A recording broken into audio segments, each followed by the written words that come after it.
Very good morning to all of you. Am I audible? I request Professor Katak, Professor Surendra Prasad, and the panelists to kindly switch on their videos.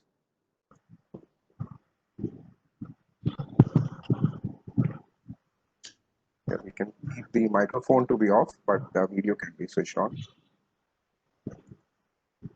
So I welcome all the attendees who have joined us today morning in this online summer school on advances in signal processing and machine learning, and all the panelists, including Professor Ajoy Ghatak, who is the chairperson of the National Academy of Sciences India Delhi chapter, Dr. Hemchand Jain, officiating principal of Deen Dayal Upadhyaya College, Dr. Poonam Kasturi, who is the co-convener, and Dr. Geetika Jain Saxena, who is also the co-convener. Very soon, Professor Mridula Gupta will also be joining in the inaugural. And this program is jointly organized by MHRD-Institution Innovation Council, Deen Dayal Upadhyaya College, under the aegis of DBT Star College Program, along with Department of Electronics Science, University of Delhi, and National Academy of Sciences, India Delhi chapter. And the summer school is supported by IEEE Electron Device Society Delhi chapter. So I request Professor Ajoy Ghatak to kindly give the introductory remarks and tell the attendees about the origin of the National Academy of Sciences India and the contribution of the Delhi chapter.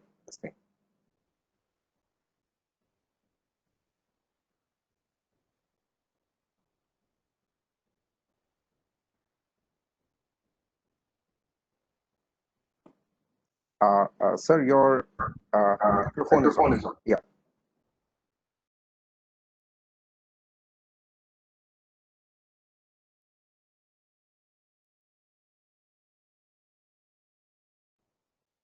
There is a small patch on the right hand side. You can minimize that. How do I minimize that? On the left hand side, there must be a. Now is it all right? Yeah, it's fine. It's fine. Yeah. Okay. Thank you, Dr. Manoj Saxena. Welcome all to the online summer school on advances in signal processing and machine learning. And there is the left hand side is just 1 second. Just 1 second. Should I do thumbtack or what?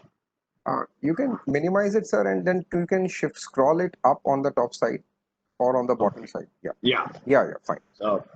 So this is, as Dr. Saxena has just now mentioned, that it is organized on behalf of NASI Delhi chapter, IEEE Electronics Devices Society, and Deen, of course, Deen Dayal Upadhyaya College is the main host of this. I am Ajoy Ghatak. I used to teach at IIT Delhi, and I am right now very deeply associated with the National Academy of Sciences India. So this event, as you all know, is coordinated from their home by Dr. Manoj Saxena, who has put in tremendous amount of effort in organizing this workshop, along with Dr. Geetika Jain Saxena and Dr. Poonam Kasturi. What I'm going to tell you for 5 minutes is about the academy, which is the oldest science academy in India, and Dr. Meghnad Saha was the founder president. So I thought I will just briefly tell all the young participants about the founder president. Professor Meghnad Saha was an outstanding scientist, and in 1920, at the age of 26 or 27, he wrote a book on principle of relativity along with S.N. Bose, in which he translated all the papers of Einstein. And then in 1920 itself, he published his famous ionization formula, which is applicable to stars. And because of this phenomenal contribution which he did from Calcutta University, and this was 27 years before we got our independence, he was nominated for the Nobel Prize 6 times. But he was not only a great scientist, but also a great institution builder. And I thought I will mention that in 1869, the great visionary and philanthropist Dr. Mahendra Lal Sircar wrote that the prevailing backwardness of the country of India was due to backwardness of science, and that the solution was in vigorous pursuit of the science by original research.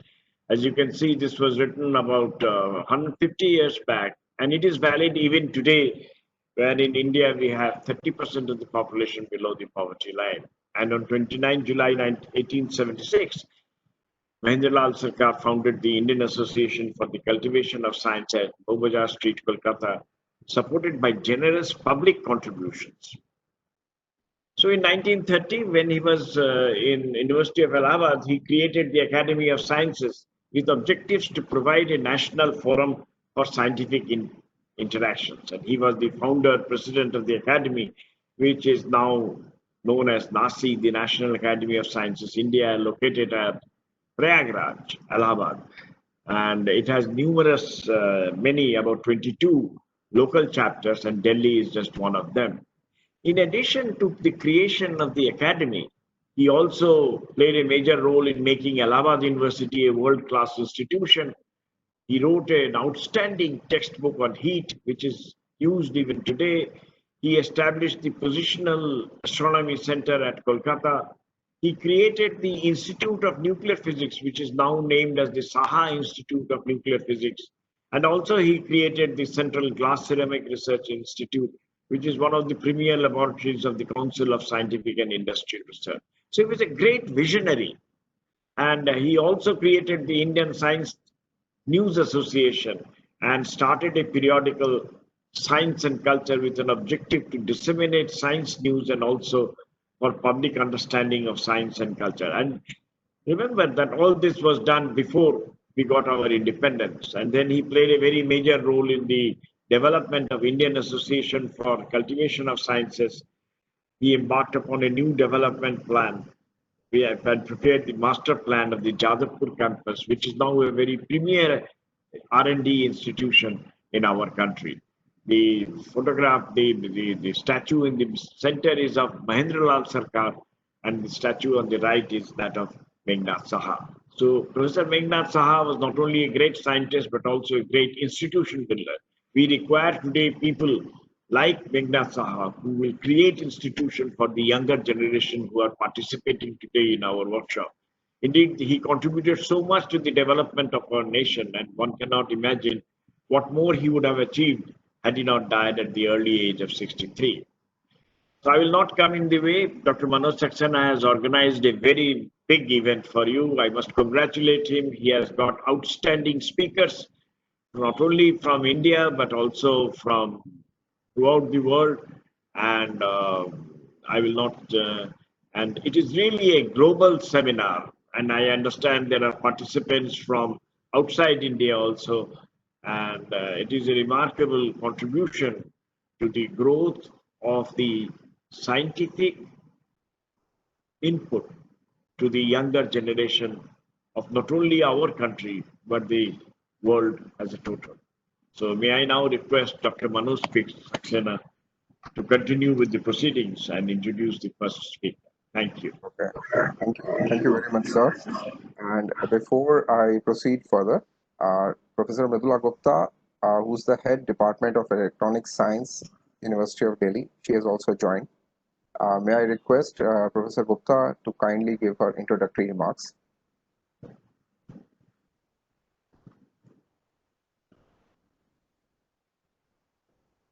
I think your microphone is muted, ma'am. Yeah, please. Okay. Yes. Good morning, Professor Surendra. Good morning, Manoj. Good morning, Dr. Hemchand, Geetika, and Poonam.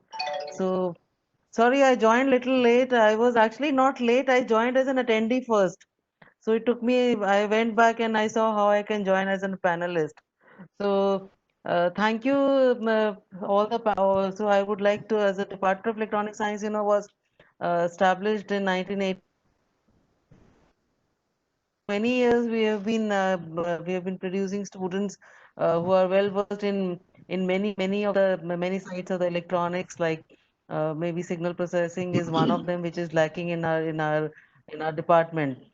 So I'm sure would be benefit listening to these talks, and of course I want to thank first of all Dr. Manana from department, actually an alumni from our department only, and for organizing these talks. During this lockdown period and otherwise also he has been quite fundamental in organizing these talks and getting good speakers. And today also he has for this program also he has managed to get very good speakers who are masters in this field in the art of this machine learning as well as digital signal processing. So I would like to thank Dr. Manoj Saxena for organizing this event. And of course, I would like to thank all the speakers who will be speaking over next 5 days. And I'm sure the participants will be highly benefited during this lockdown period. Without taking any further time, I want to thank the NASI for supporting this event. I would like to thank, of course, I'm IEEE EDS only chapter chair also, and as well as from the Department of Electronic Science. I would like to thank Dr. Manoj Saxena and the other co-host of the events, Dr. Geetika and Dr. Poonam Kasturi, and all others who have put in a lot of efforts. I would like to thank all the speakers who will be coming. I would like to thank Professor Ghatak for supporting us all the time. So over to Manoj, so you can start the event. Thank you. Thank you very much, ma'am. I request Dr. Hemchand Jain, who's the officiating principal of our college. And I would like to share that our college is ranked 15th in the NIRF ranking. Over to you, sir. Thank you, Manojji. First of all, I would like to thank various organizing partners for this event, NASI, as well as the IEEE. I also thank Professor Mridula Gupta for joining event. I welcome all the participants from the globe. Already about 320 participants have joined this online 1 week program. And I hope this event will definitely increase the understanding issues which we are going to discuss in this particular workshop. And on behalf of the college, I welcome all the participants as well as the panelists on this week online summer training program. Thank you. Thank you. Thank you very much, sir. So I'll now start with this session. As a customary, I'll introduce Professor Surendra Prasad. Before that, I would like to request Dr. Geetika, who is the co-convener for this program, to kindly introduce the concept, the theme, and the objectives of this summer school.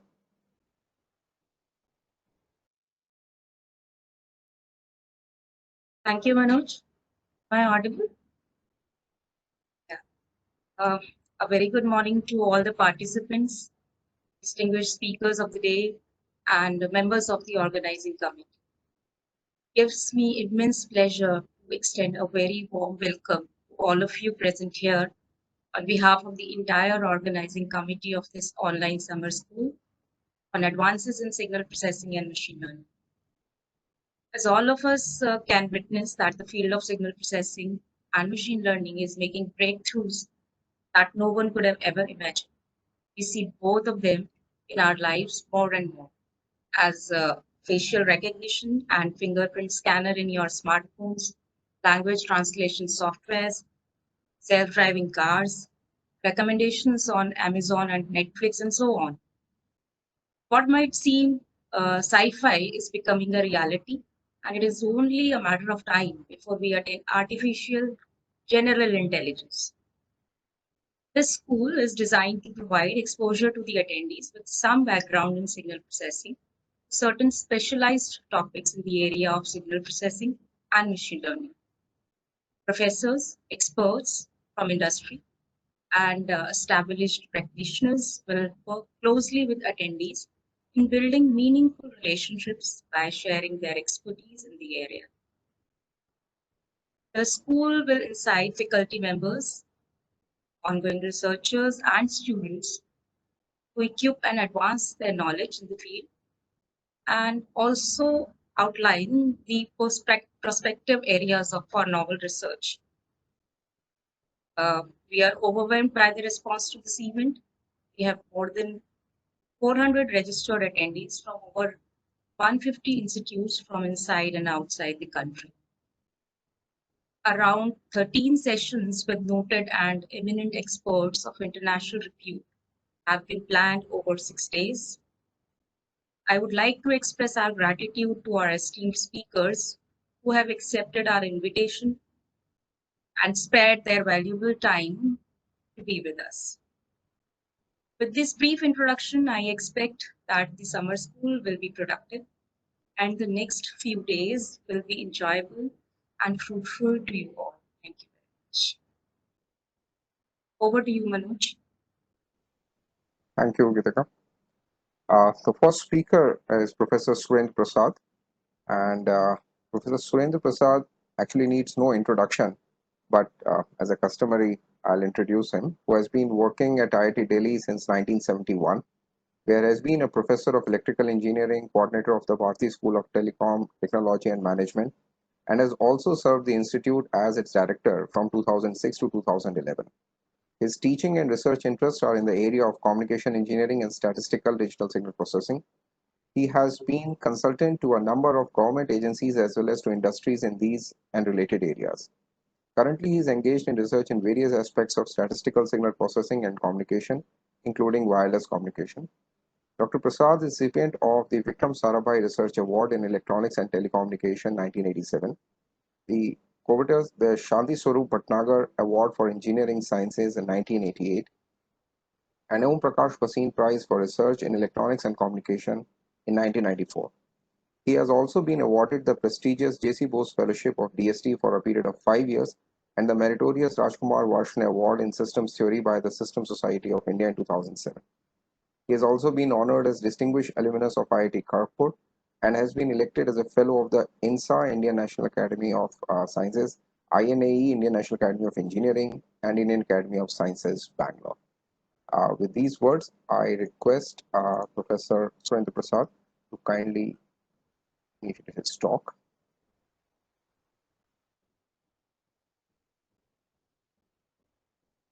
Sir, your microphone is off,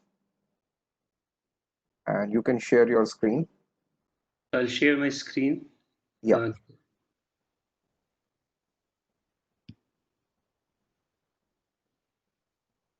In the toolbar, bottom left-hand side, the third one, share content.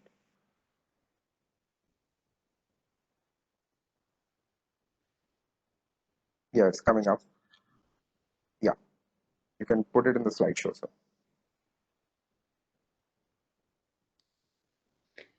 Yeah. Thank you, Manoj. Thank you for that wonderful introduction. And it's a great pleasure for me to be speaking to so many people through this online medium. Although I must admit that I'm more used to smaller setups where I can see the students face to face. That's always a more friendly environment somehow. But I think I'll try to do my best that one can in this situation. Ideally, I would like to have a blackboard somewhere or a tablet, but somehow that was not possible. So I will have to make do with a PowerPoint presentation. And if there is a difficulty in understanding some concepts, we can try to handle that during the question and answer session in the end. So the topic of my discussion today is, you can see the title here. It's called Sparse Models and Compressive Sensing, a brief introduction. So just by way of some initial introduction, compressive sensing is a very, very special area of signal processing, if at all one can call it an area of signal processing, because it has been mostly practiced for a large part by mathematicians till recently. And it's in the last decade that signal processing community woke up to it in a great way and saw great benefits in pursuing this subject. But compressive sensing by itself does not go alone, because this concept is valid only for signals which can be which have so-called sparse models. So I think it is fitting that we look at these two things together rather than compressive sensing alone or sparse models alone. So that's what I'm going to do. But because the subject is so complex and it's still evolving in terms of its content, I can only give you a very, very brief introduction to the subject. And I hope that some of you will be motivated to pursue it further on your own. So with that, let me start with the first slide. Just a second. I hope. Yeah. So let me first give you a motivation for why this subject is becoming important, particularly for the signal processing community. As we all know that this is the age of data, it's the digital age, and we kind of are living with a phenomenon which has never been seen in history before, in terms of amount of data, sheer amount of data we have to handle. So whether we talk about signal processing or other fields, data is everywhere. But let me focus here only on the signal processing area. So I think every day, every hour perhaps, the world is generating so much data in terms of speech signals, images, and a variety of multidimensional data that somehow has to be processed, then stored, and sometimes communicated. And the scales are absolutely mind-boggling. So there is an explosion of data which we all understand very well. And so far, the classical signal processing, the way it tells us about handling data is that if you have a signal, you sample it, perhaps at the Nyquist rate. I'm assuming that you are mostly familiar with basic concepts of signal processing and communications. So I hope that's a valid assumption. So you perhaps are familiar with the Nyquist rate, which is essentially if you are sampling a band limited signal of bandwidth B, you must sample it at the rate of 2 B samples per second to represent it properly. In fact, this was a very fundamental result at one time, and it is this fundamental result due to Shannon, Kattolnikov, Whittaker, and other people, including Nyquist, which led to the migration of signal processing from the analog domain to the digital domain. So today, if we have so much of digital signal processing happening, you can thank the sampling theorem for it entirely. It remains important even today, but it's proving to be inadequate in view of the explosion of data that I just talked about. In view of the colossal scales of data that we require today to process for images, videos, surveillance data, genomic data, all kinds of data, in fact. So that brings us to a topic on modeling, signal modeling in signal processing. And particularly, we are interested in low-dimensional models. What I mean by this is as follows. Let me first start by saying what is signal processing in a nutshell. If I was to, I mean, it's a little difficult to define signal processing exactly, which covers all its aspects. But at a very, very basic level, one can say that it is a set of efficient algorithms for acquiring, processing, and extracting useful information. That's what we do most of the time signal processing for. And in order to do this, we need to have good models for the signals of interest that we want to extract useful information about. So that's desirable. And there are all kinds of models that you have in the signal processing literature. There are models which are based on how signals are generated. For example, the modeling of speech signals is based on how the human vocal system generates speech. So such models are called generative models. There are also stochastic generative models like AR models, ARMA models, ME models, and so on, which come under the context of probabilistic models. And of course, there are also systems which can be modeled through deterministic theories. So there are various kinds of models. We'll not go into all the details of all these models today because that's not the scope of today's talk. But the important thing to understand is models is a way to understand nature. In fact, all our understanding of the nature, whether it's through physical sciences or other sciences, it is through the concept of models, because they are the ones which enable us to proceed to examine the subject further. So even in signal processing, therefore, models are extremely useful for incorporating whatever prior knowledge you may have about the signals that you want to extract or understand better. So models are therefore very, very important. So they help you to distinguish classes of interesting or probable signals from uninteresting or improbable signals. So this is a key thing, because there are signals and many of them sometimes present themselves in a mixed manner. So which are the ones which are of interest to us? Which are the ones which are not of interest to us? Or, for example, when you talk about also machine learning, and one of the important problems that you deal with in machine learning is classification of signals. So classification essentially deals with this issue. So good models in a nutshell can help us in efficiently and accurately taking up the desired signal processing task. That's what we expect any reasonably good model to do for us. Now, since we talked about explosion of data, an explosion of data has to do with the fact that, let's say by sampling a signal, you simply generate too much data. So we need models which do not require such a large amount of storage associated with them. And this is typically handled through models which we call low-dimensional models. To understand this better, let me make a statement that classical signal processing is based on modeling signals as vectors lying in an appropriate vector space. Take, for example, any signal and you take n samples of that signal. You can represent these n samples that you have as a point in an n-dimensional vector space, Euclidean space perhaps, right? So you can take any signal like that, generate it in some manner, some discrete version of it, and represent it as a vector, either in a vector space or what we sometimes call a subspace. I'm assuming in this lecture today that you have some basic knowledge of mathematical concepts like vector spaces, not very advanced, some basic ones, and some concepts on algebra, particularly matrix algebra. We'll be using these ideas extensively as we go along. So it is all right to regard a signal as a vector in a vector space. But what is causing the problem for us is if we regard every possible vector as a valid signal, right?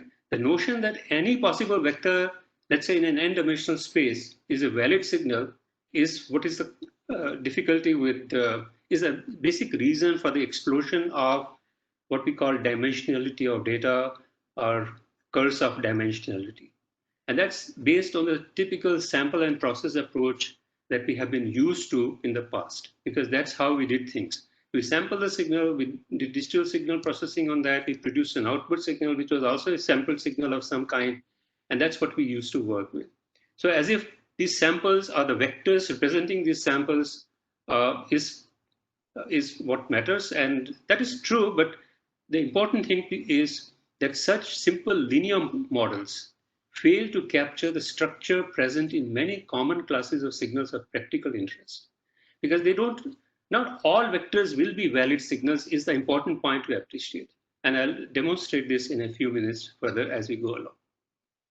So it may be reasonable to model signals as vectors, that's okay, but not all possible vectors in a space represent valid signals.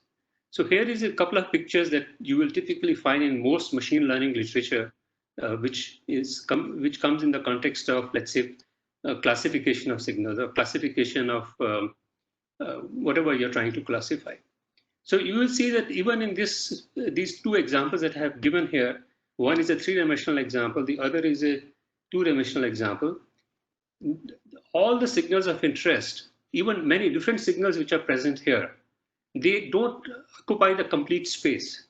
The complete space is not occupied by, so not all vectors of the space, let's say in this two-dimensional space that you see here, most of the space is empty, there's nothing there. There's no signals of interest here. So signals of interest are here and here.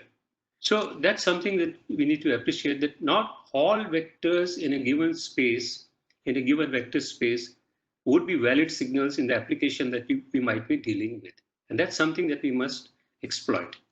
And that's the basis for a big development that came about in signal processing, efficient representation of signals or efficient representation of information.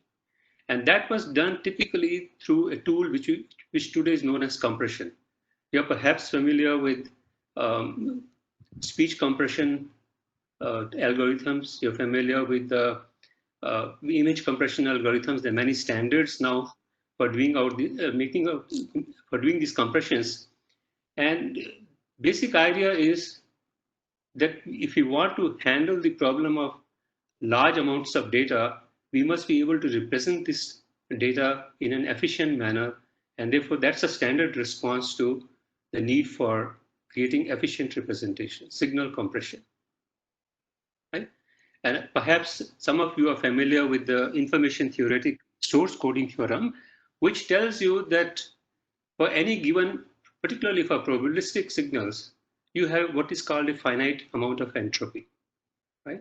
Entropy rate, better to say entropy rate, that is a rate at which it emits information, right?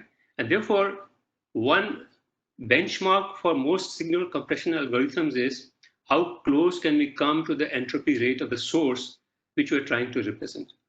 Just to illustrate this idea further, take for example speech signal.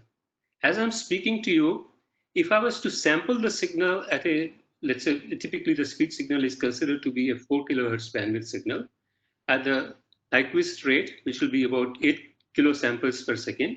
And let's say if I represent each sample by 8 bits of quantization, I would require 64 kilobits per second for representing the speech that I'm perhaps talking about, that I'm using in my presentation. But if you look at the entropy of the signal that I'm really generating, if you look at the basic information content, that's what entropy really means. It's not of that order. It's probably more like 100 bits per second. So from 64,000 bits per second to 100 bits per second, there is a huge amount of difference. And one of the benchmarks of signal compression algorithms is, can we come close to it, right? Can we represent, for example, the speech that I'm producing to something which does not require more than 100 bits per second for either storage or transmission. Of course, the technology has still not come close to this, but it has come pretty close. Most of the commercial codecs that you use in your mobile phones and all that, they are much smaller than the 64 kilobits per second limit that otherwise presents itself. It's more like 1 to 4 kilobits per second. So signal compression is therefore extensively deployed in many applications. One of the important concepts in signal compression is what is called transform coding. That's a central basis for such compressive representations. And the basic attempt here is that you transform the given vector, if I think of signal as a vector, through some kind of a matrix transformation, which is captured as a basis here, or a frame sometimes, such that suppose the vector is x, and I have x is equal to psi alpha. I'll just have this equation in the next slide perhaps. Alpha is a representation of x in the basis psi, which is represented by the matrix or frame or basis psi. We say that this is a compressible representation if alpha has only a few non-zero values or a few large values. The rest can be ignored. So let me put this algebraically. Here is what I was really talking about. You have the signal vector of interest is x. Psi is some chosen basis. For example, it could be the Fourier transform basis. It could be the DCT basis. It could be the wavelet basis.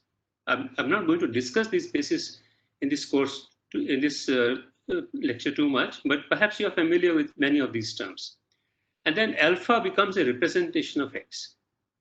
We say that this representation is sparse or compressible if this representation, which suppose this is an n vector and this is an n by n matrix. It could also be a different, not a square matrix. It could be a rectangular matrix. We'll talk about that soon. But let's say it's an n by n matrix, then alpha also will be an n-dimensional vector. But we say that the representation alpha is sparse if it has no more than k out of these n coefficients to be non-zero. The rest of them are either zero or they're so small that we can assume them to be zero, right? So that's what we mean by a sparse representation. A sequence alpha of n coefficients with k non-zero values. And we hope that k, the non-zero values, is much, much smaller than the size of the vector, right?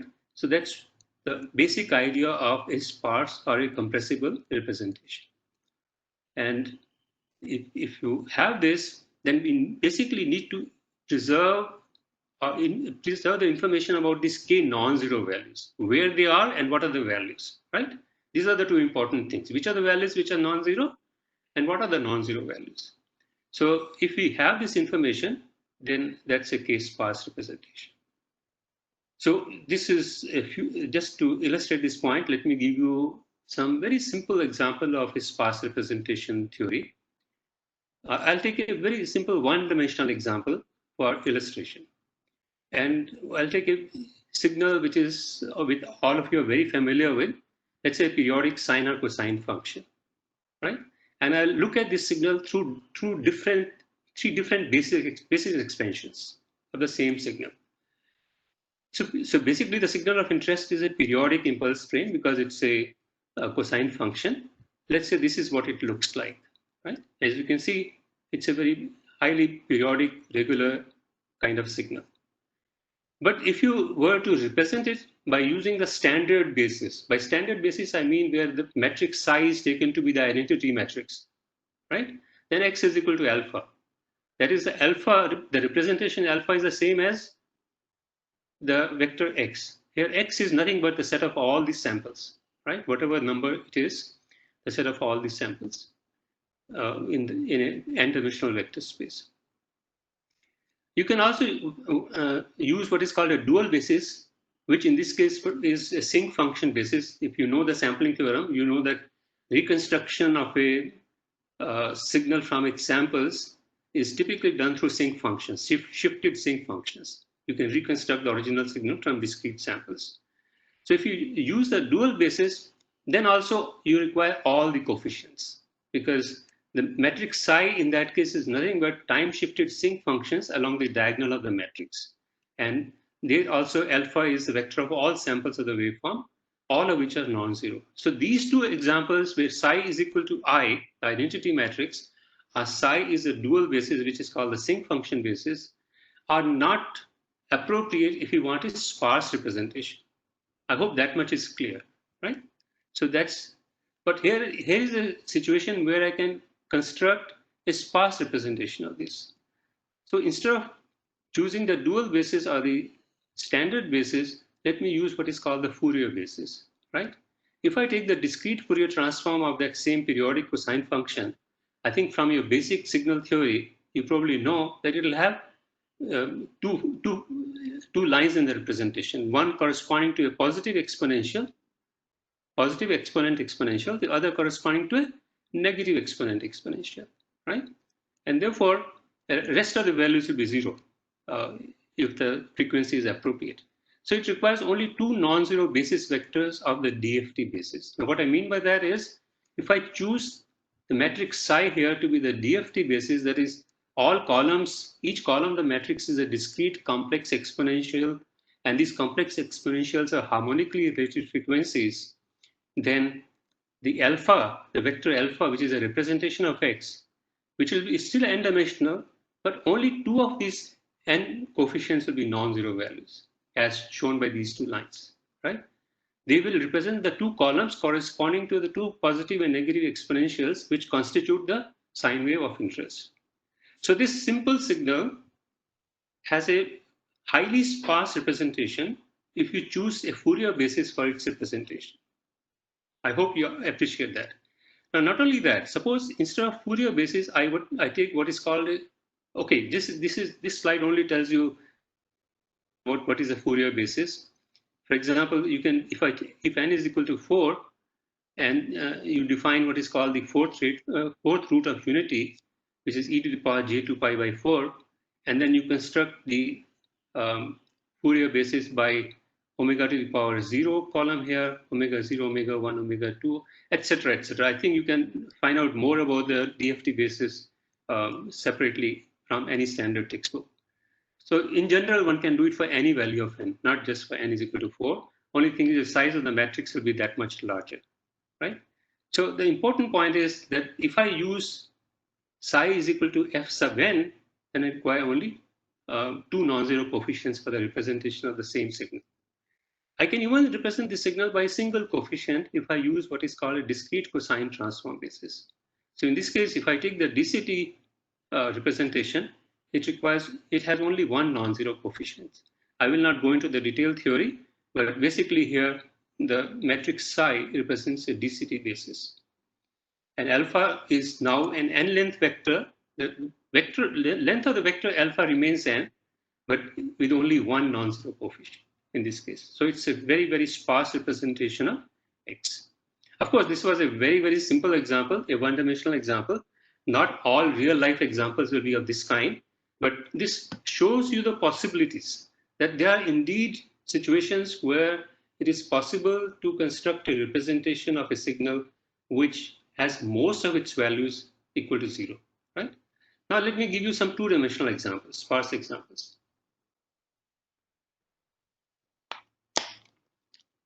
Excuse me. The simplest thing that I can think about is think of the night sky. What does it look like? Essentially a few points of light and rest is dark. So signal is naturally sparse because most of the three-dimensional space that we are trying to talk about in terms of the signal here is consisting of 0 values. Only a few points are bright, and you can take that as a non-zero values of the signal, right? So it's naturally sparse. I'll come to that again in a few minutes. Then let's talk about other natural images that you normally deal with. So if you look at any natural image, for example, it could be the image of a face, it could be the image of a scene somewhere. Typically, if you were to look at the nature of this image, you will find that it has a character where there are large regions of fairly smooth variation or textured variations, but there are also some relatively sharp edges, small number of sharp edges. That would be a typical way most images will look to you. So that's a clue that possibly sparse representations may be possible.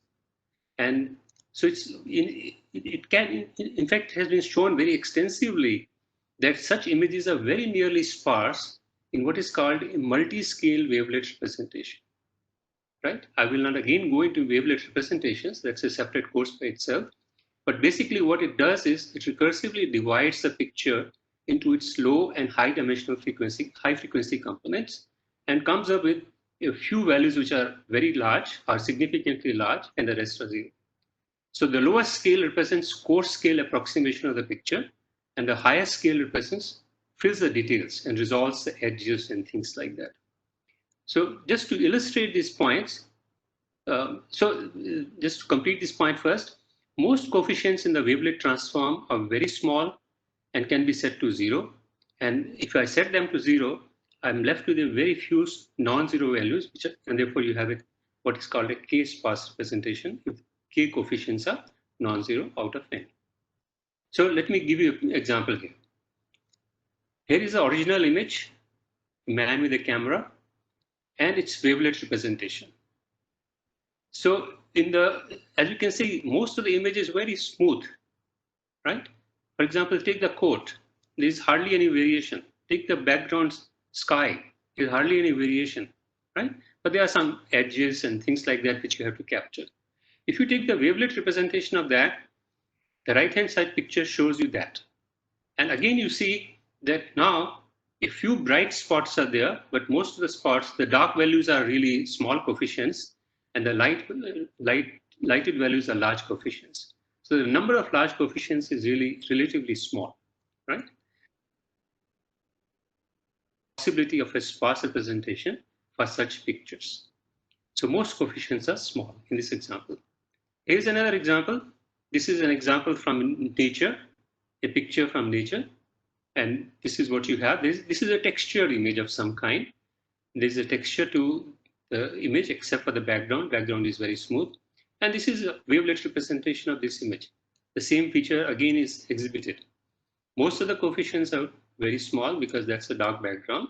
And a few coefficients are large, and that's what will represent the picture adequately. So now with these ideas, let me introduce some concepts of what is called formally a compressible signal and what would be a K-term approximation doing for this particular signal. So the important thing is there are very few signals, structured signals, which are truly sparse. For example, very few signals of the kind that we deal with in real life, which are like that sine wave after sine wave. It will be more like what you see in these pictures, right? So they are not truly sparse, as you can see. There's a variation of shades of gray, but they are compressible. What I mean by that is a signal is compressible if you sort the coefficients of its representation and the basis psi in a decreasing order of magnitude. Take the largest coefficient of alpha first, then the next smaller one, then the next smaller one, and plot the magnitudes of these, or look at the magnitudes of this. They decay very rapidly. Obviously, the first few are large, and as you go look at the later and later coefficients, they become smaller and smaller. So if x is equal to psi alpha, alpha is a representation of x, and let's say I sort out these coefficients in the form of a sequence alpha sub s, then s equal to 1 represents the first coefficient after sorting. These are the sorted coefficients, right? So then they decay in this manner. Alpha s is bounded from above by a value c1, some constant c1, into s to the power minus q, as s goes from 1, 2 to infinity, right? To whatever is the largest value. And q is some exponent, and the larger the value of the exponent, the more compressible the signal is, because it obviously means that the signal will become very soon after a few samples equal to 0. So that's the formal definition of a compressible signal. If the sorted coefficients in the representation decay like this with a fairly good value of q, then it's a compressible signal. Now, let's take a few examples of images. Images may be compressible in space. For example, I talked about the night sky picture. That's a night sky picture. If I take all these strong light values as coefficients of this representation here and sort them in the decreasing order, and I plot them, you'll find that this is what the plot may look like, right? So very soon they become 0. If a few of these is good enough for representation of the night sky in this manner. Similarly, in the wavelet domain, we talked about the wavelet domain. Here, what I have done is for the same picture that we discussed earlier, I have taken the wavelet coefficients and plotted them in their decreasing order of magnitude. Again, a few coefficients are enough to represent the picture. To indeed show that this is possible, this makes sense, I'll take this example further in a few minutes, but let me first define one or two concepts here. So obviously, because you're going to make some coefficient 0, in fact, a large number of coefficients 0, there will be an approximation error here because you're not reconstructing the signal exactly. And one way to capture this approximation error is to look at the vector x, which you're trying to represent, and look at this difference. Psi alpha is actually supposed to be equal to x. If it is equal to x, then there is no problem. Then the error is 0.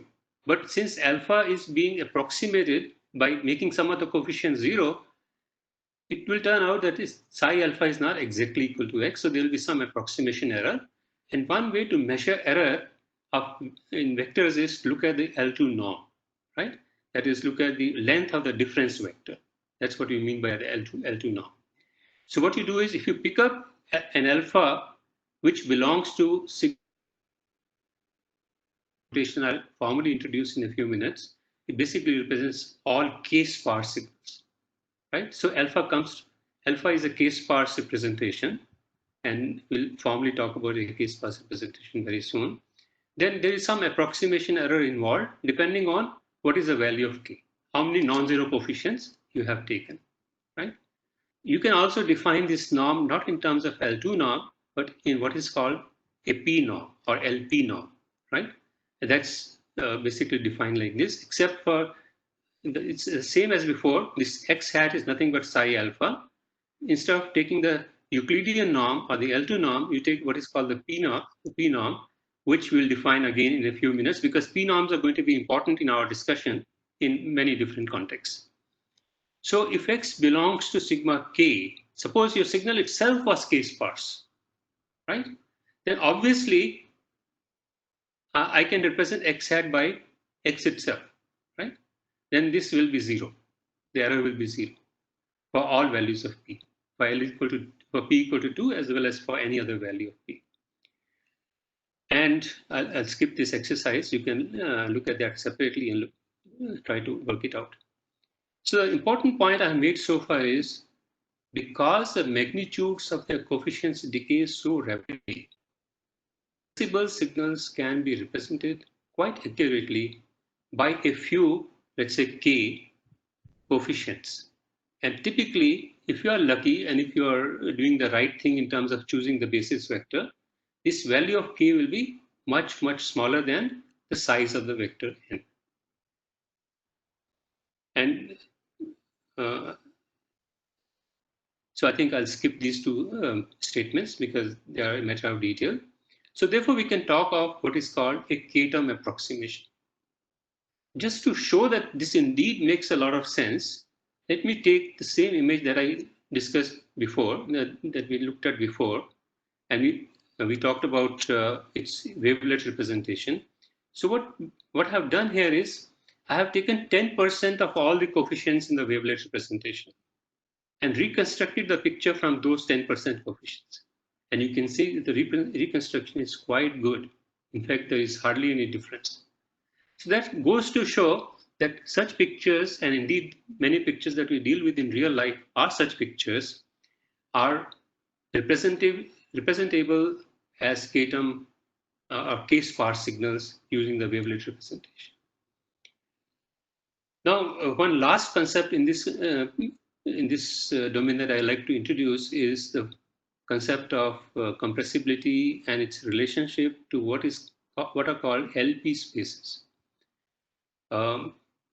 This may be a little hard for those who do not have the required algebraic background, but for those who have, it'll make a lot of sense. So what I'm saying here is that the compressibility is related to the LP space to which the signal belongs. Now, what does this statement mean? So first of all, I have to define what do I mean by an LP space. We all understand vector spaces in general, right? For example, we fully appreciate what is a Euclidean space or n-dimensional space. But for a signal to belong to an LP space, what is required is that if I have a signal as an infinite sequence, right? We say that it is an element of an LP space for a particular value of P, if and only if its LP norm is finite. Mathematically, what you're saying is, this is how the LP norm is defined.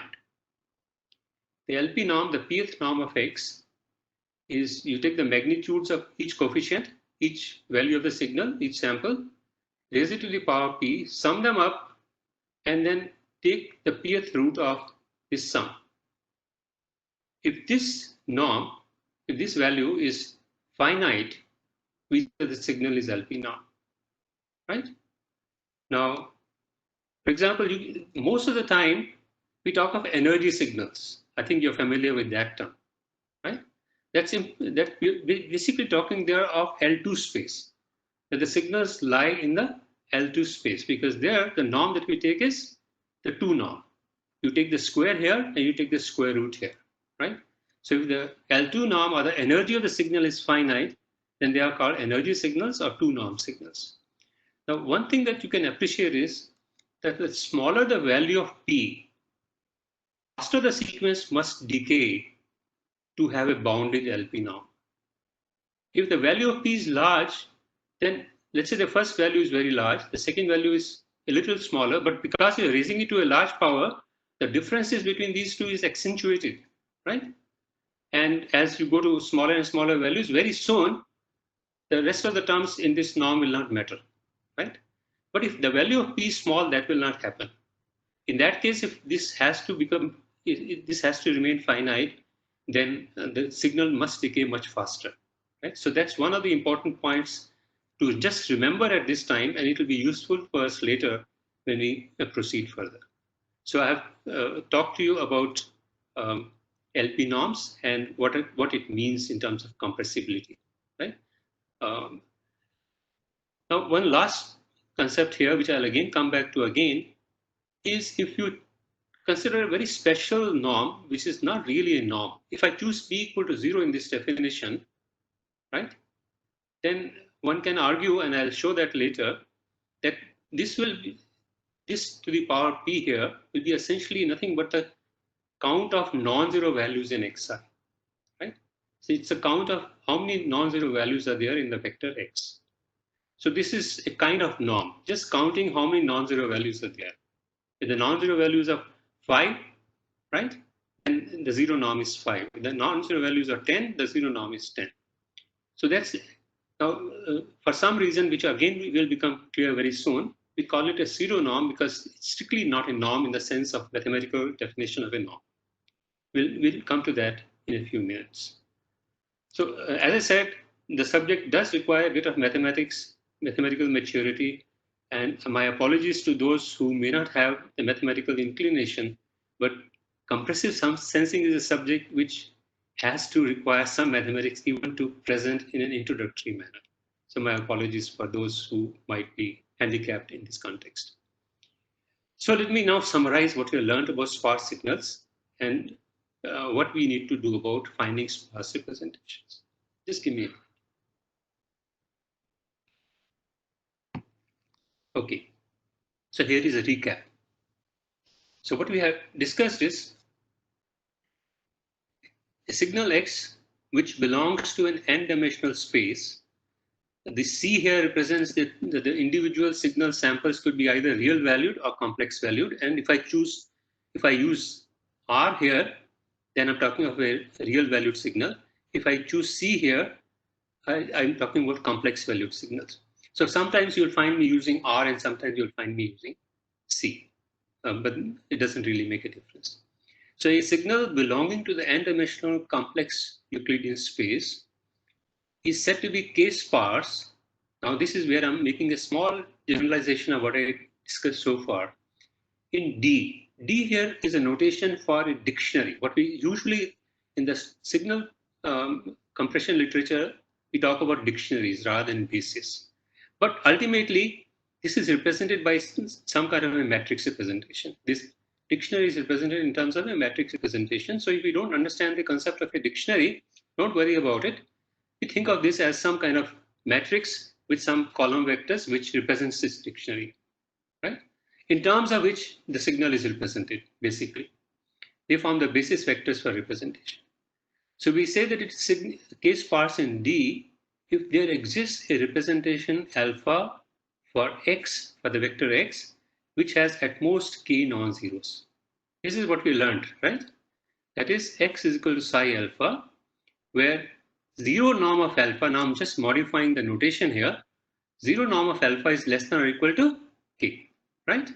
Now, one more thing that I want to say here is that although the examples that I gave you were bases, in the sense the matrices were basis matrices, and basis matrices are typically square matrices, right? But really speaking, when you talk about dictionary and the corresponding matrix representation of that dictionary, it need not be a square matrix.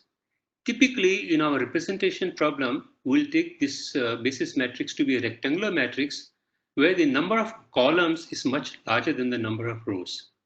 Now, what would that mean? That the size of alpha will be much larger than the size of x. For example, suppose this is n cross d. So x is n vector, and will be a d into 1 vector. D. Why do we do that? Well, there are many technical reasons for doing that, but if you Basically, it leads to redundancy in representation, and that increases the possibility of getting a good sparse representation of the signal X, right? So that's a practical reason. I will not go into that detail right now. If you have any questions, I'll talk about that later. So this dictionary could be either one of the bases that we discussed. It could be a standard basis. It could be a Fourier basis. It could be a wavelet basis. It could be a wavelet packet dictionary. So here now it's no longer a square representation, square matrix representation. It could be what is called a multi-orthonormal basis, in which you have several square matrices kind of concatenating side by side and creating a huge rectangular dictionary. Or it could be even randomly generated dictionary where the elements of psi are randomly populated, right? So there are all kinds of dictionaries that are possible, right? That's a usual language that we use in signal representation and compressive sensing. So I thought I will at least introduce you to that language, even if it may not make a huge lot of sense at this time.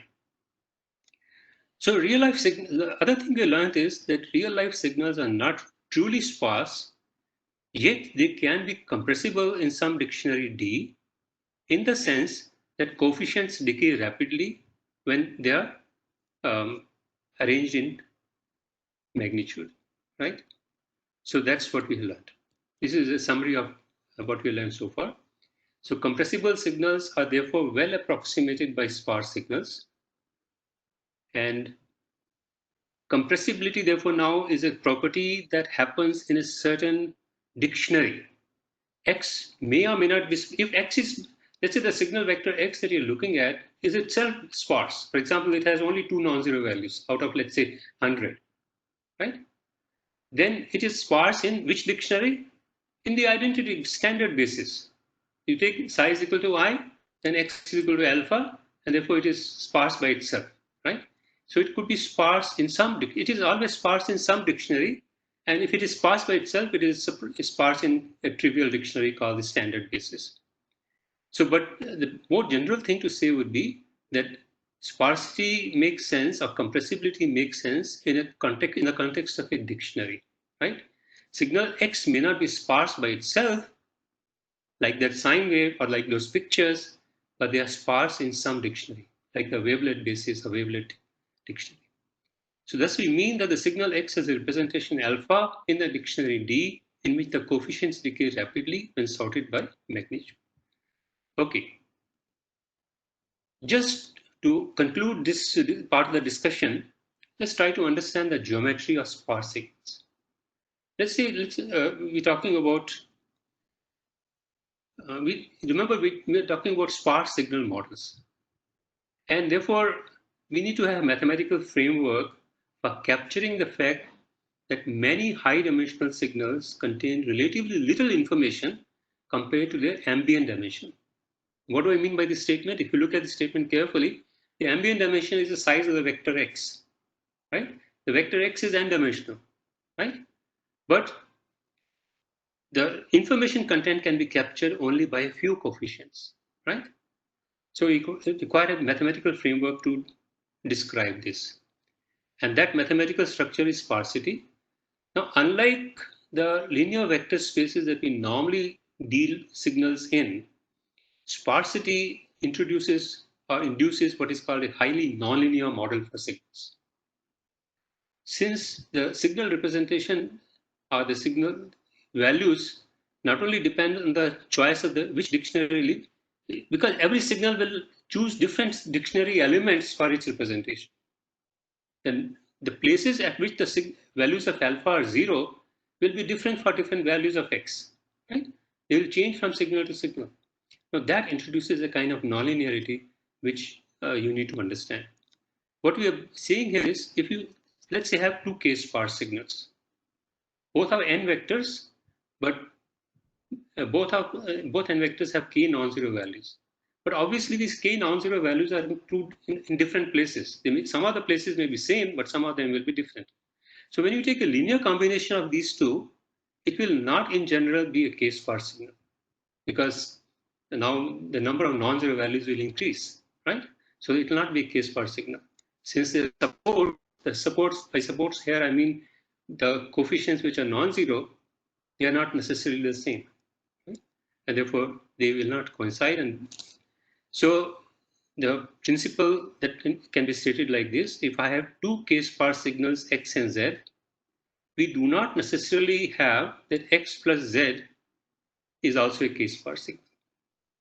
Although one can say that X plus Z, or a linear combination of X and Z, will be a two k-sparse signal, right? That's something that intuitively obvious, but you can convince yourself at leisure later. All right. So if I therefore try to look at the geometry of the sparse signals, it's a very interesting thing to look at. Just to illustrate this geometry, let me look at two sparse signals in a three-dimensional space. So we're talking of n equal to 3 and k equal to 2, right? The set of all, so I'm looking at this set of all possible two sparse signals in a three-dimensional space in R3. I'm taking real line, a real vector space rather than a complex valued vector space here. If you were to think about it, I do not know whether you can imagine the picture by yourself, but if you were to think about it, this is what this set sigma 2 will look like, right? I hope you'll appreciate this. So the three dimensions here are, let's say, x1, x2, and x3, right? This is x3, x1, x2, and x3. And every vector is three-dimensional. So all vectors of this three-dimensional space are three-dimensional. But which are the vectors which are too sparse? Only vectors which lie in one of the three planes that I have shown here. They have to lie either in this plane, here x2 will be 0, or they have to lie in this plane where x3 will be 0, or they have to lie in this plane where x1 is 0, right? So the two sparse signals must necessarily lie in one of these two planes. There are still three vectors, but one of the coefficients has to be 0, either x1 or x2 or x3, right? So they will have to necessarily lie in this one of these planes. So what does it mean? What is sigma 2 like? It is the union of signals in this plane, signals in this plane, and signals in this plane, right? And this is what I have captured in the next statement. The set of sparse signals, you can now extend this concept to n-dimensional signals, right? And k-sparse signals. So set of sparse signals sigma k does not form a linear space. You can see that if I take a linear combination of a signal from here and a signal from here, and if I take a linear combination of these two, that will be a vector which is not going to lie in one of these planes. It will lie somewhere else, right? So therefore, they don't form what is called a linear space. Instead, it consists of the union of all possible canonical spaces like these, subspaces, right? And how many such subspaces are there? If the total dimensionality is n, and we're talking of k-sparse representations, there are n choose k different ways of identifying these k-dimensional subspaces, right? For example, in this case, 3 choose 2, which is essentially 3. You have 3 subspaces. But in general, if you have n choose k subspaces, and you can think of a hyperplane representing each of these subspaces, right? And a signal has to lie in one of these hyperplanes for it to be k-sparse. So the number of these subspaces n choose k increases enormously with increasing values of n and increasing values of k. Right? So this is something that you need to keep in mind. So that's the geometry of sparse signals, right? Now, I think this much introduction to sparsity is enough for the time being. I'll again come back to it and tell you what are the important problems in sparse representations. But before that, let me now introduce of compressive sensing and how it relates to sparse signals. What is compressive sensing? Why do we talk about it? Why is it important? And how does it relate to sparse signals? Manoj, I think I'm doing okay in time. Yes, sir. Absolutely Yes, fine. sir. Okay. Yes, sir. Please go ahead. Okay. So let me now briefly introduce the ideas of compressive sensing. sometimes also called compressed sensing. Now here the idea is a beautiful idea. The idea is that if you are dealing with sparse signals or compressible signals or signals which have such representations, then so you have the vector alpha, for example, which only has a few non-zero coefficients. I don't have to store the entire I don't need the entire alpha vector for its representation. This is a beautiful thing. What I can do is I can make a few measurements of X, few measurements, not too many. If I have sufficient number of measurements, that will adequately represent vector X, vector alpha, and therefore the vector X, right? So a small number of non-adaptive measurements carry sufficient information to approximately recover the signal. So first of all, remember, I have only a few non-zero values. Now what I'm saying further is, if I was to measure this signal, the so-called sparse signal, in a special way, then a few measurements, let's say number of measurements is M, which is smaller than even K, is sufficient to represent both alpha and X. And therefore I need to store or transmit only these M values, which are much smaller than K, and of course much smaller than N, right? That's the idea of compressive sensing, right? So this is what we, so if this is not clear in by articulation right now, I think it will be very clear soon when I write some equations. It will become very, very clear. This is the idea behind compressive sensing, sometimes also called compressive sampling. Different authors seem to prefer different names, although there is a historical connotation to these.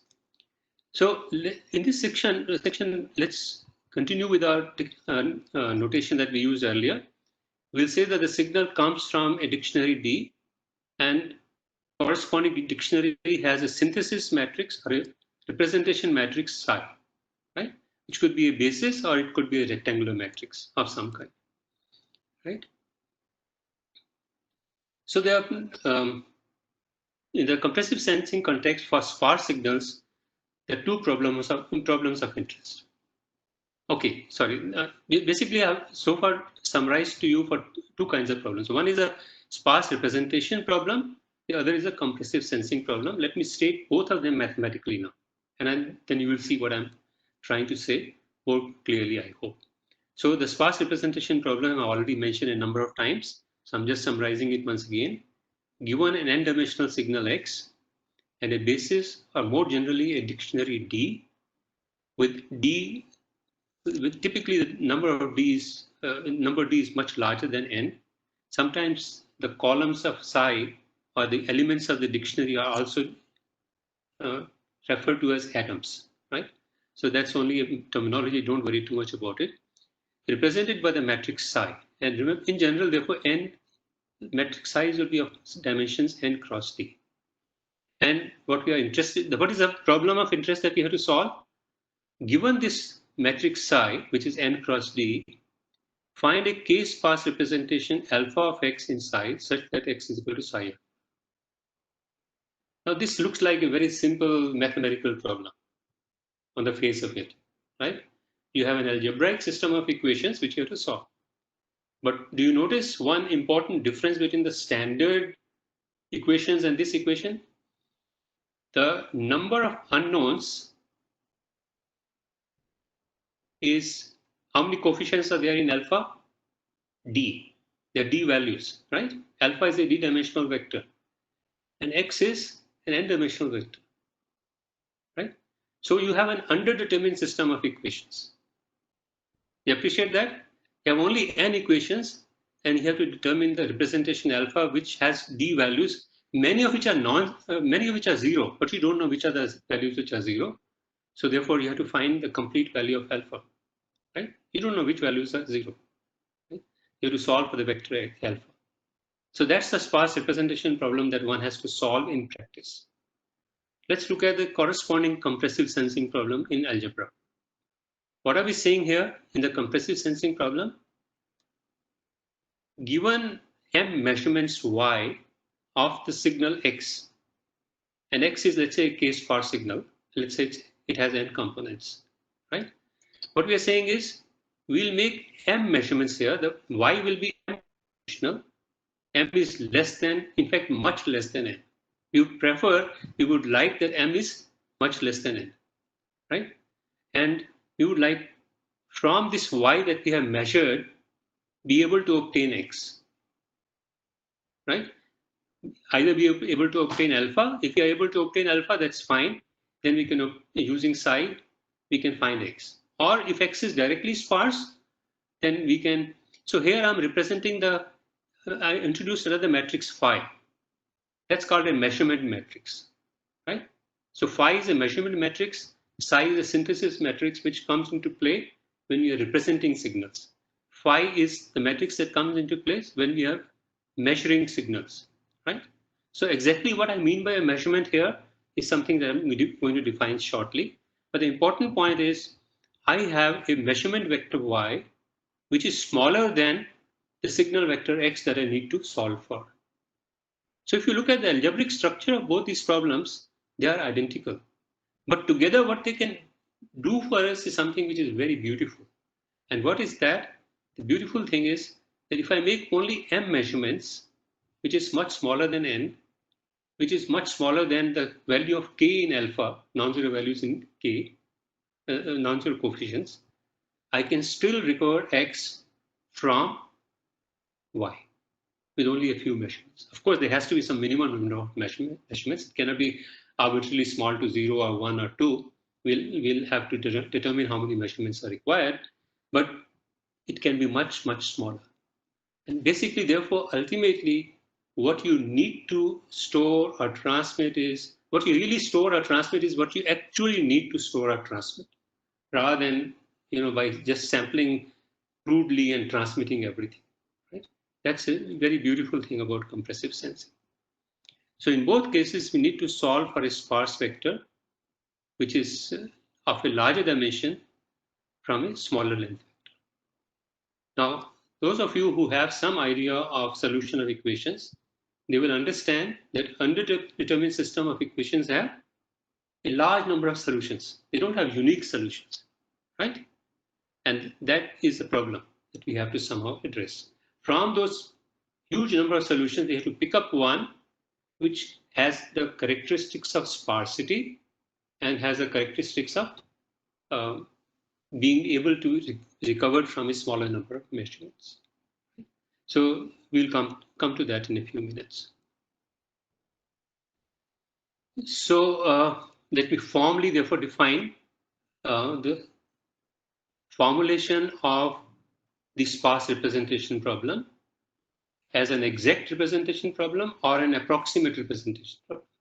And one can similarly define, I will skip that slide, corresponding problems for sparse compressive sensing.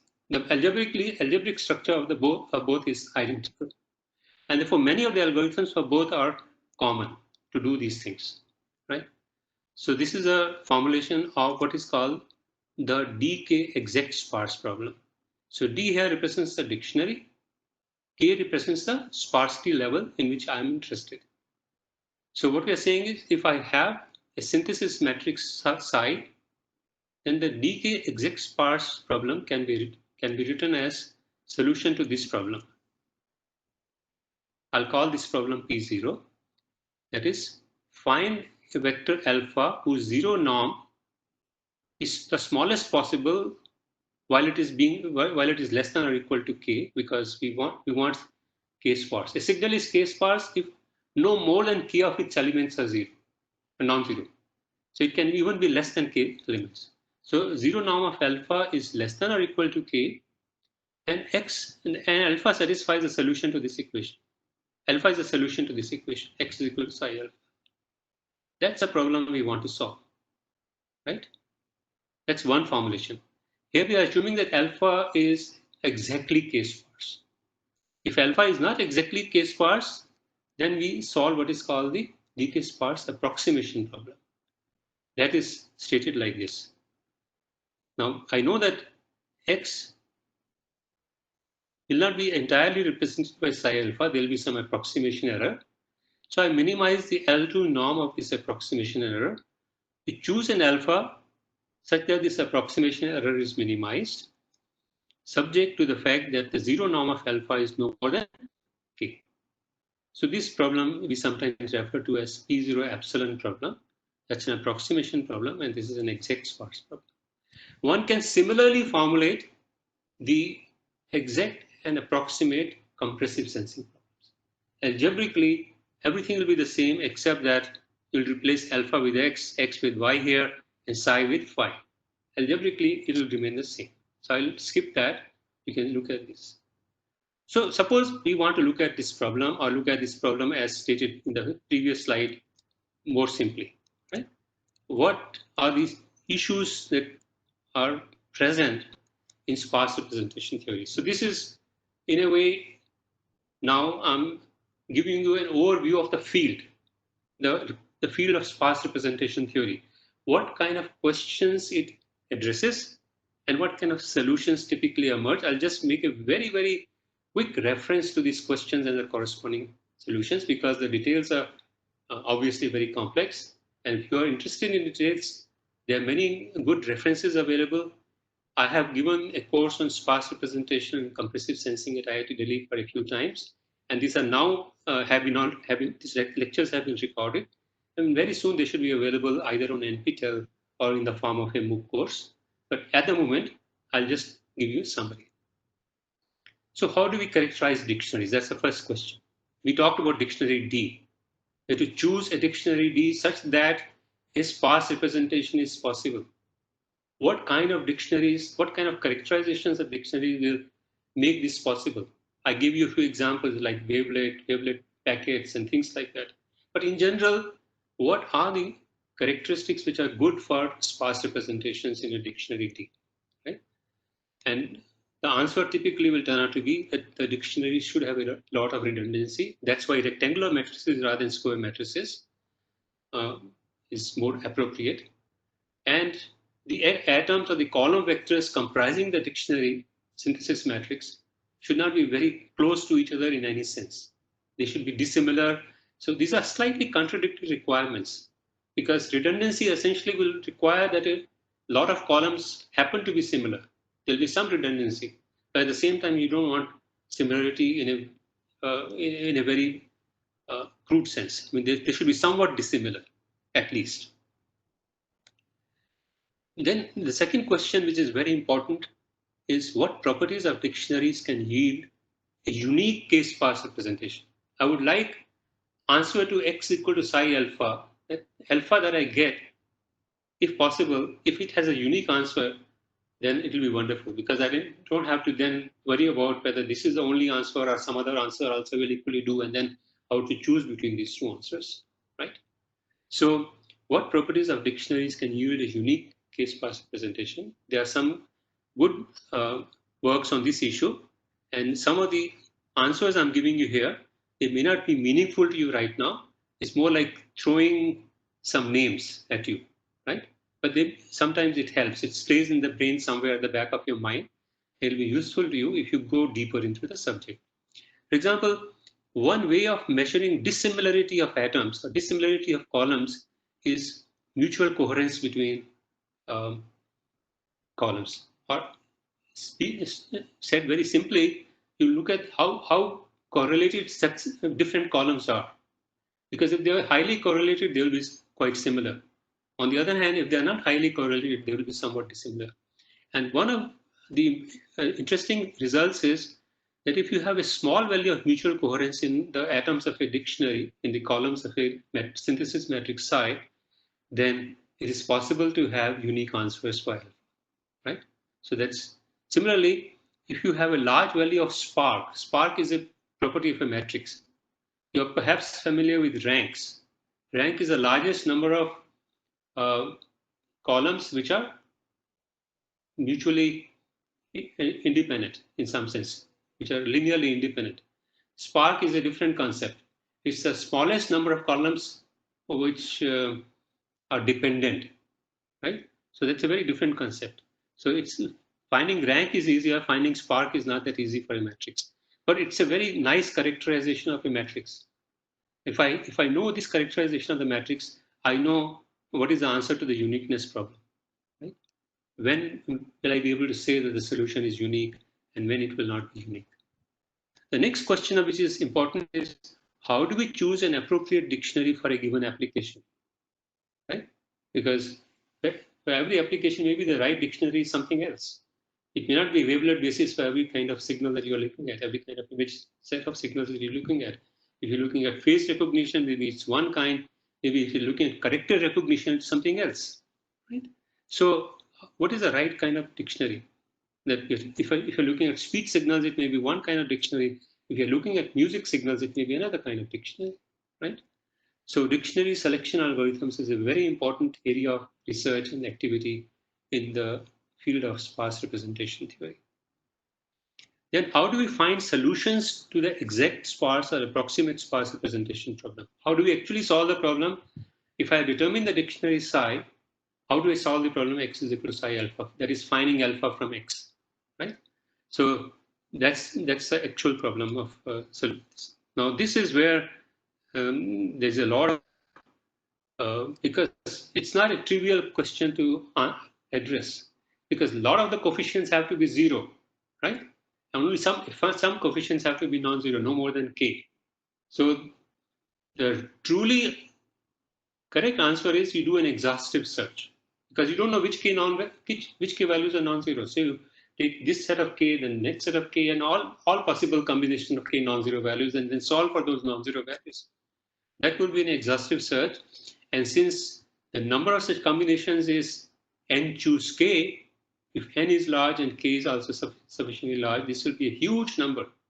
So this is what in the computer science language we call it's an NP hard problem. Very difficult to solve. It will take enormous amount of time to exhaustively search for the solution. Tough problem.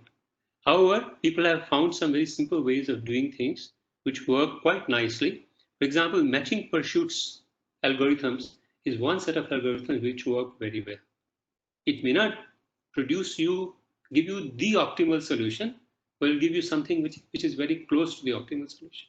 And one particular class of matching pursuits algorithms is the orthogonal matching pursuits. So that's one way of doing it. Again, I'm not going into the details. You can read about them yourself.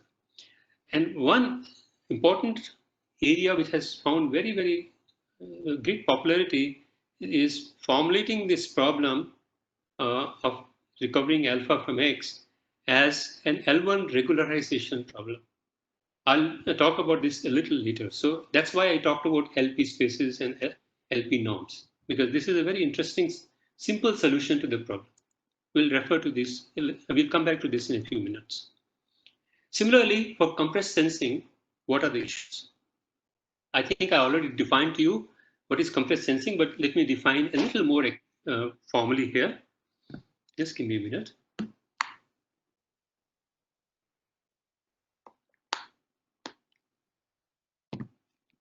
So in compressed sensing, a measurement is said to be a linear. What is a measurement? I talked about measurements. Remember, in compressed sensing context, I talked about measurement vector y. So what constitutes a measurement here? What constitutes a measurement is an operation, mathematical operation like this, right? For example, before I give you the mathematical definition, measurement may be not looking at the signal directly, but looking at the Fourier transform of the signal at one frequency, right? What is the spectrum of the signal? What is the spectral value at one frequency? So that's one kind of measurement. For example, if you look at tomographic applications, you take measurements of cross sections or Fourier transform of cross sections, right? So the physical measurements may have a lot of constraints, but no matter what, it's always possible to express many of these measurements in the form of a mathematical operation, which is an inner product between the vector x which you want to measure. So it's an n-dimensional vector which you're measuring, and some function, some other vector which is a function vector, f. So obviously this is a scalar product. So one such inner product will produce one measurement. If I have x and I use m different functions, let's say frequency components at m different frequencies, just as an example, that will make m measurements. So x cross f can become m. I can collect m of these and collect them together. And these are all linear measurements. Why they're linear? Because each measurement is a linear combination of the components of the vector x. And the coefficients are linear combination in the vector F.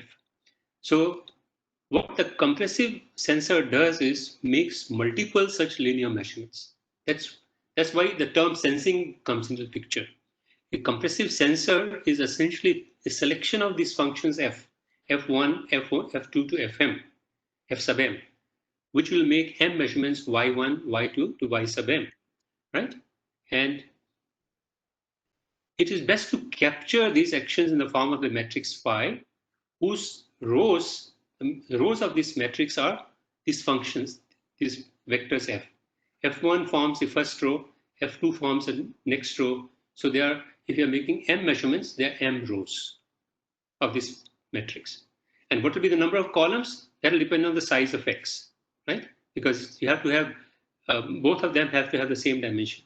So if X is n-dimensional, the number of columns has to be n. So this is what the measurement equation looks like. X is an n-dimensional vector. This is an m cross n matrix, and this is an m-dimensional measurement vector. And you want to reconstruct X from Y. It is not always possible to find a unique answer to this, because in general, an underdetermined system will have many solutions, right? But it is possible to find a unique solution if X happens to be sparse. So the matrix phi, which is m cross n, represents m different measurements made on the signal X by the sensing or measurement process. So as I mentioned earlier, each row of phi represents one linear measurement, and the vector y is m-dimensional. It's a measurement vector, and the signal X comes from an n-dimensional space, and the measurement vector comes from an m-dimensional space. So we can write y is equal to phi x. Now, if X itself is not sparse, I can represent it in terms of psi alpha, because alpha is a sparse representation of X. So now y can be written as phi into psi into alpha, right? And so we can look at this problem and think of this as a new matrix phi, as if this is a new matrix measurement matrix phi, right? And this is a sparse signal of interest. So if I can solve for alpha, I can also solve for X if I know psi. So I think that point is well understood. So we don't have to worry about this aspect too much. So if m is much greater than n, then there's no problem. But that's not what we are looking for. We are looking for a situation where m is much less than n. The number of measurements that you use is much smaller than number of m is larger than n. It's not a underdetermined system. It's an overdetermined system. And there are standard least squares approaches to solving the problem. The interesting case for us is when this is the conditions that are kind of satisfied. M on the one hand is much less than n, which has to be greater than k, of course, right? But this is good enough, right? If it is much less than n, and then the number of measurements is much less than the dimension of the ambient signal space, and it of course has to be more than the sparsity level of the signal. So if I can find alpha, I can find X, and the problem is solved. Okay, I think I've already made this point. Let me talk about the issues in compressive sensing. What are the important issues? Just like I gave you an overview of representation problem, let me give you the overview of the compressive sensing field.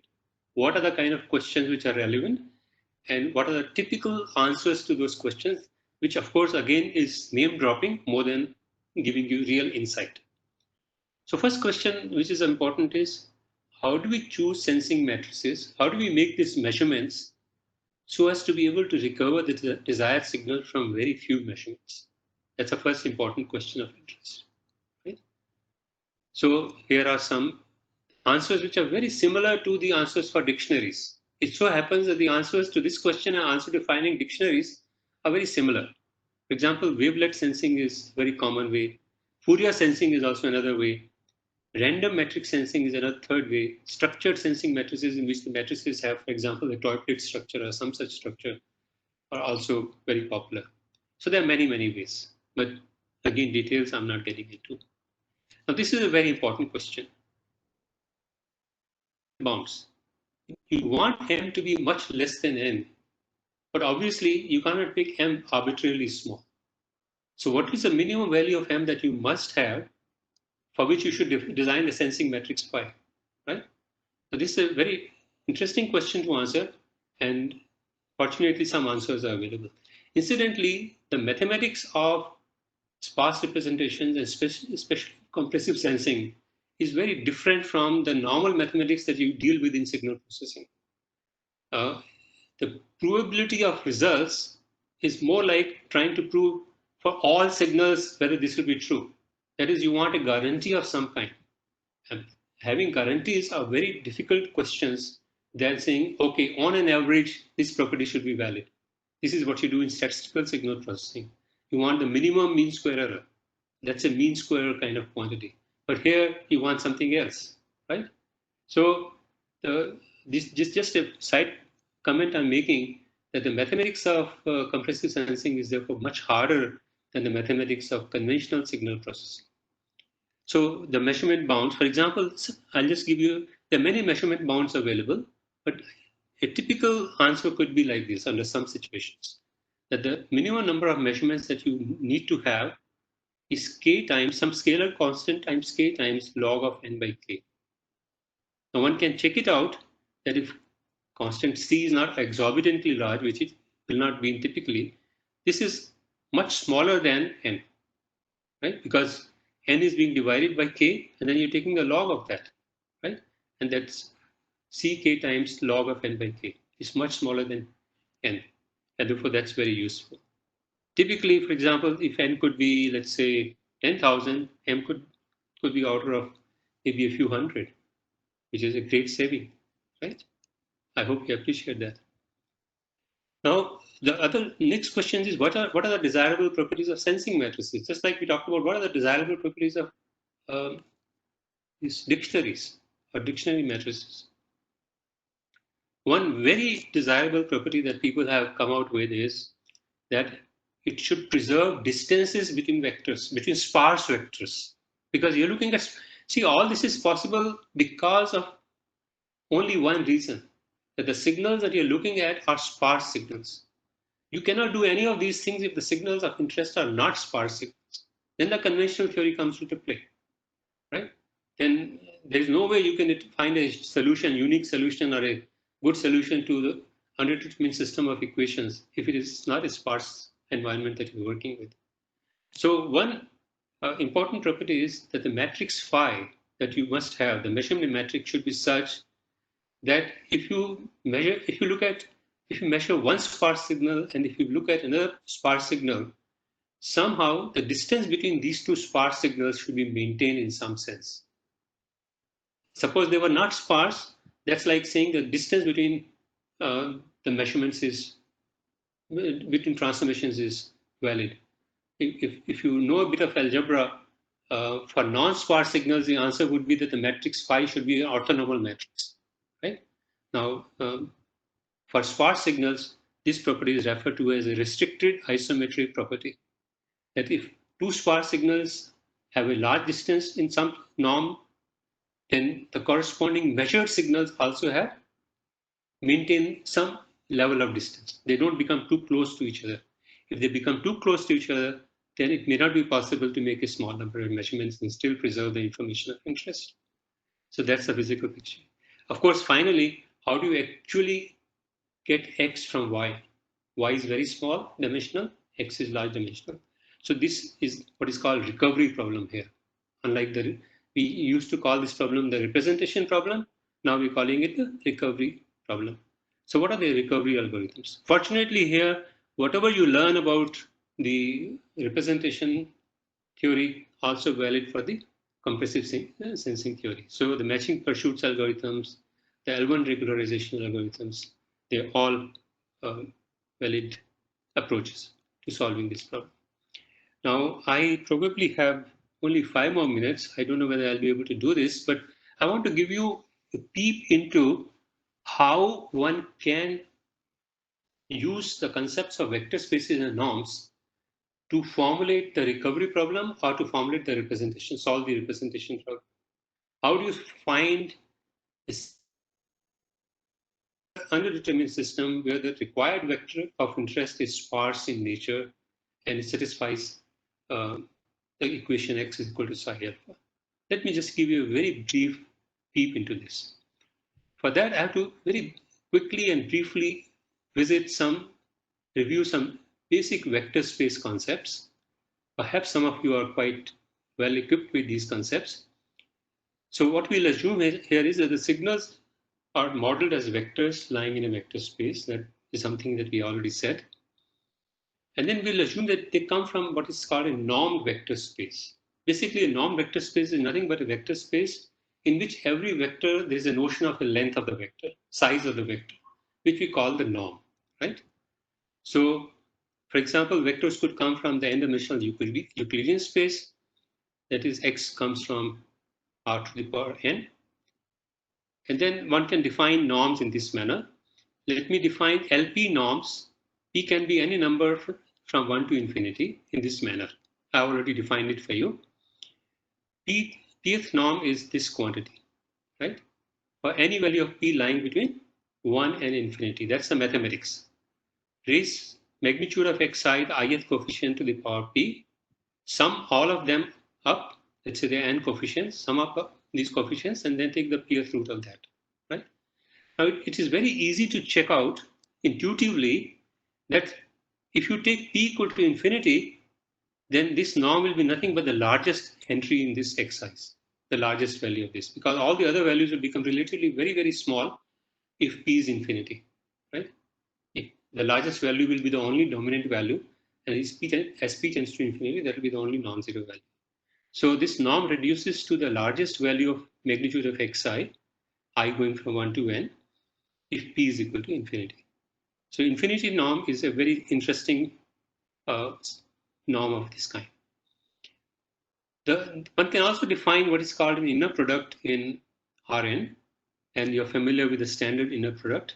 Two vectors x and z, the inner product is nothing but this dot product, xi into zi, summation over I. And this inner product also introduces what is called the L2 norm. For example, if I take the inner product of x with itself, that's nothing but the L2 norm, right? That's something that you can check it out. But it's useful to extend the notion of LP norms. See, we talked about P equal to 1 to infinity. One can also define the norms for P less than 1. See, one important property of norms is that it measures the length. And therefore, it also measures the distances between vectors, length of the distances between vectors, right? So whenever you have some quantity that measures distances, it has to satisfy a property called the triangular inequality, right? If you have x, y, z on a triangle, then the sum of the distances between any two of them, two of these points would be larger than the distance between the other 2 points, right? So that's a triangular inequality. All the LP norms that are defined so far, P equal to infinity, can be verified to satisfy the triangular inequality, and therefore they are proper norms. So that's a word that is used typically in mathematics, proper norms, right? In the sense that they satisfy the triangular inequality. But we can also define the same norm for P less than 1. The only difference is they will not be proper norms because they will not necessarily satisfy. In fact, they will not satisfy the triangular inequality. So therefore, they are sometimes called quasi-norms rather than proper norms. So now in particular, if I take P equal to 0, I referred to this fact earlier, one defines what is called the zero norm, which is nothing but the cardinality of all those indices which form the support of x. What does that mean? That is all those coefficients which are not zero. The count of all these coefficients is called the zero norm. Now, where does this come from? This comes from the fact that x0, this zero norm is not even a quasi norm. However, it can be seen that with a little bit of effort, if I look at this quantity as p tends to 0, this reduces to exactly this quantity, right? And therefore, that's a relationship between zero norm and p norms, and therefore that justifies. Now, with this much introduction, let's understand why these LP norms are important in the context of either sparse representations or compressive sensing. And therefore, we need to have a slightly good insight, a slightly better insight into what are the properties of these LP norms. One important fact to realize is that for different values of P, these LP norms have different properties. To appreciate this better, let me ask you the question. Let me ask the question. Suppose after all, what is a P norm? It is essentially a way of defining the length of a vector, right, in a vector space. Now, in a vector space, I can always talk about unit spheres. What is a unit sphere? A sphere of radius 1. But radius will be measured by using the norm, the length of the vector, right? So suppose I try to look at unit spheres using different norms. What do they look like? I think all of you are familiar with what unit sphere looks like when I use the L2 norm. They look like the normal sphere, right? But what do unit spheres look like if I use a different value of P? This is the answer. This is a unit sphere, this rhombus kind of picture for P equal to 1. Again, you can verify that very easily yourself. P equal to 2, you're already familiar. I've depicted this only for 2 dimensions. So it's a circle. For P equal to infinity, the L infinity norm, this becomes this square. And for a P value of P less than 1, it looks more like this, right? And this is very interesting, and that's why that's also the reason why they are important. So this is L1 norm, this is L2 norm sphere, unit sphere, this is L infinity norm, unit sphere, and that's P equal to half quasi norm case.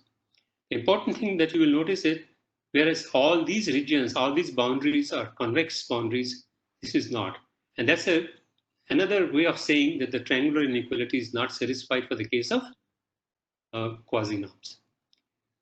So I have depicted the same thing in a different kind of picture because I also wanted to take some different values of P. So you can see this is P equal to 1, this rhombus. The circle is P equal to 2. And you know that the external, this large square will be L infinity, but I have plotted here the red unit sphere, which corresponds to P equal to 20. Sorry, pink. This corresponds to P equal to 20. So it's very similar to P equal to infinity, but it's not exactly the same because its edges are rounded, as you can see. For P equal to 0.5, we already seen. This is green curve, and this is for P equal to 0.3. So this is how norm balls of different unit norm balls look like when you use different values of P. I hope you get some intuitive sense for what LP norms therefore look like in different contexts. Now, to get further insight, geometrical insight, now let's look at the actual problem of interest. Our interest is in solving the problem x is equal to psi alpha, right? And if you remember, one of the formulations is I must choose the error between x and psi alpha to be as small as possible. And alpha should be sparse. This is what I want, right? So to solve this, basically that's equivalent to saying, suppose I have a vector x, and let me take a very simple 2-dimensional example. So x is 2-dimensional, right? And I want to represent this vector x by a point in a 1-dimensional affine subspace A, which is equivalent to saying that I have a rectangular system of equations in which there is only one equation. For example, I have equation like 3x1 plus 4x2 equal to some value, let's say 12, right? Something like that. So there is a single equation, and you have to find a 2-dimensional vector which approximates the solution to this equation and which is sparse. That's basically what we're talking about. If you don't understand what is affine subspace, it doesn't matter. I'll show you geometrically what we are talking about.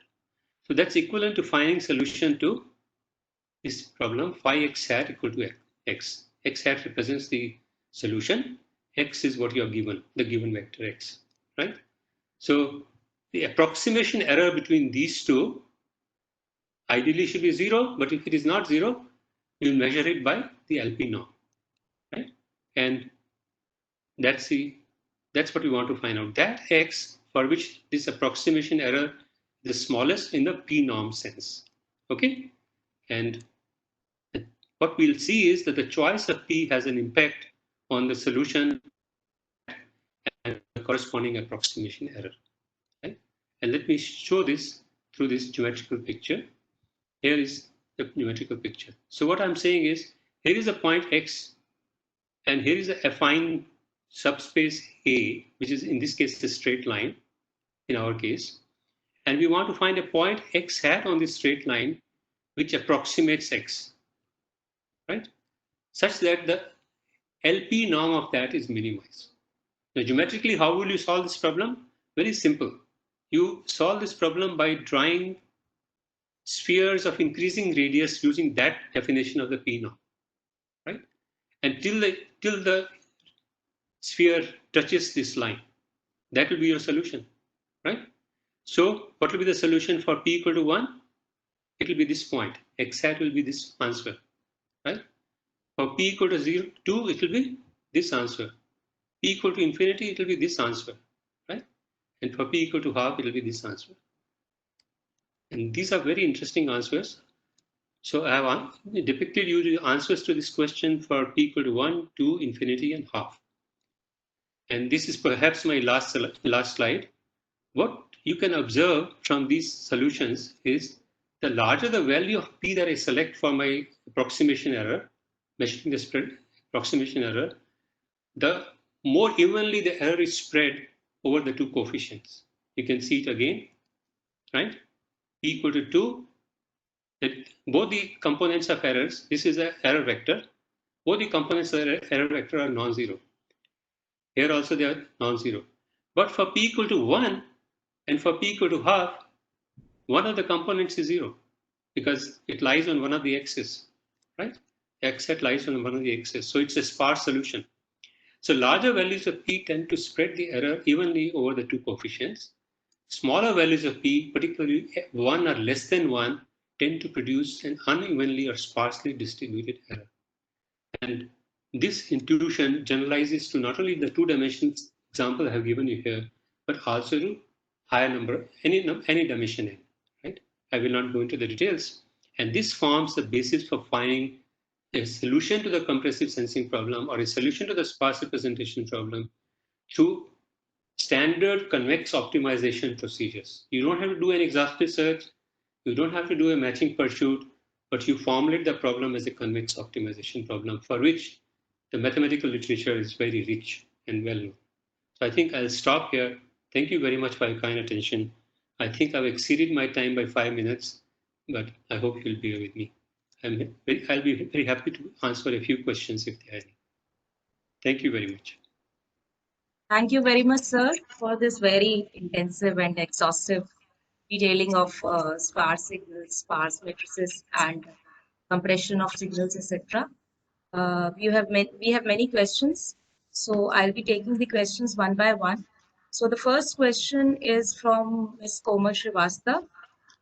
She asks, is Fourier basis particularly used in any transform coding method? Kindly share an example. Fourier basis is not that common, but DCT basis is quite common.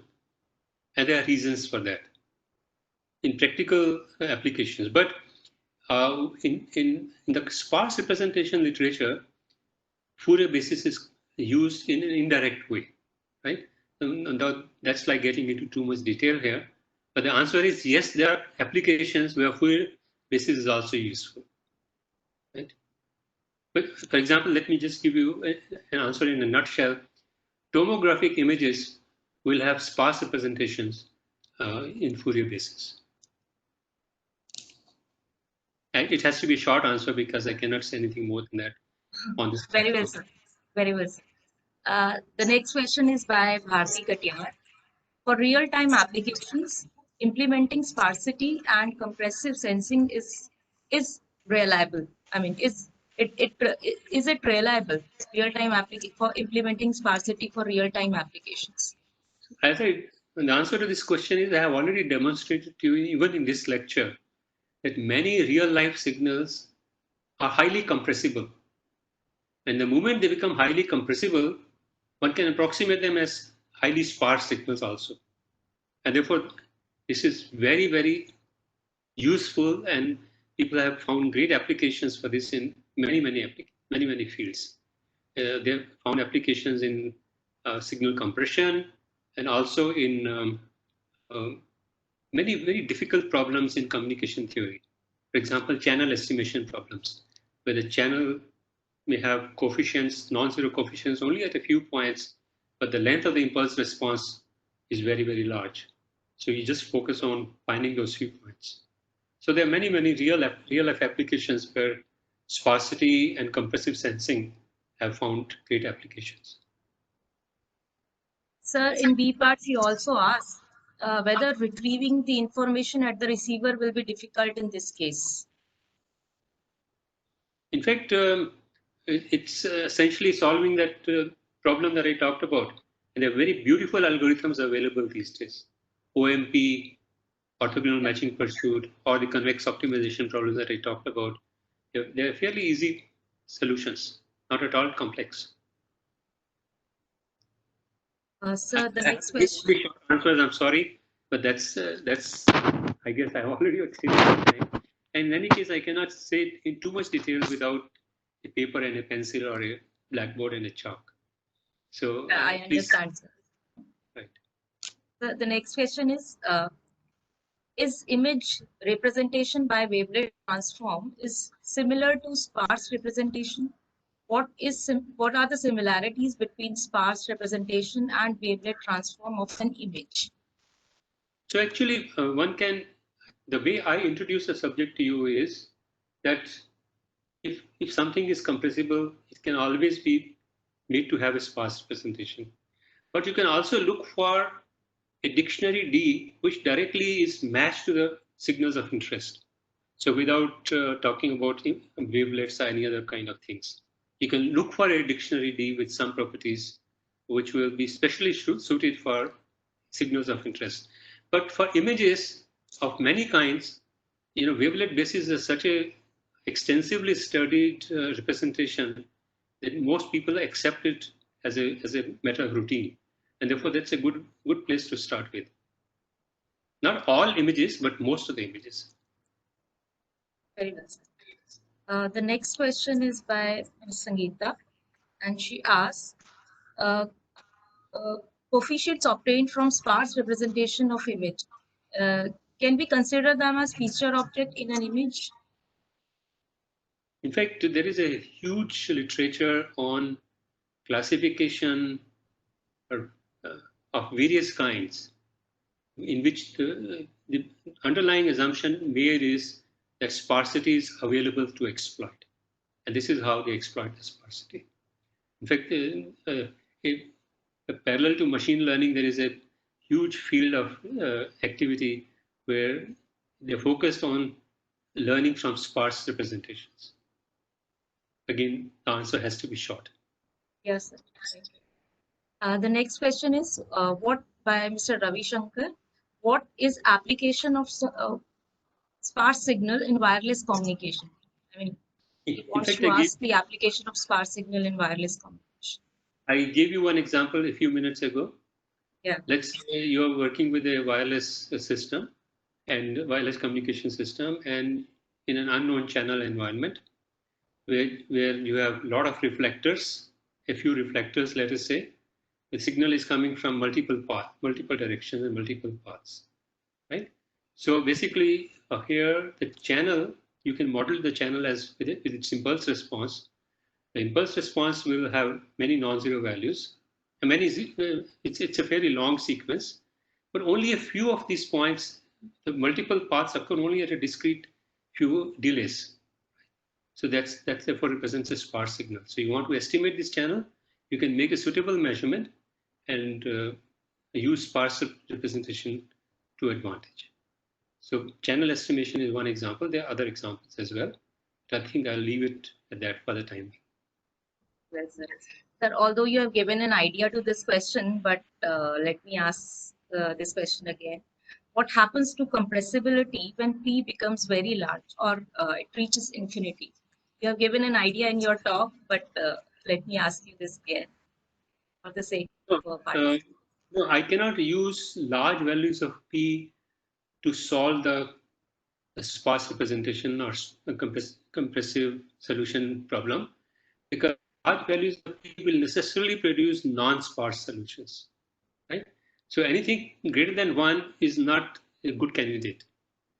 P equal to 1 is a good candidate. So most of the formulations that you will find are either L1 formulations or LP formulations with P less than 1.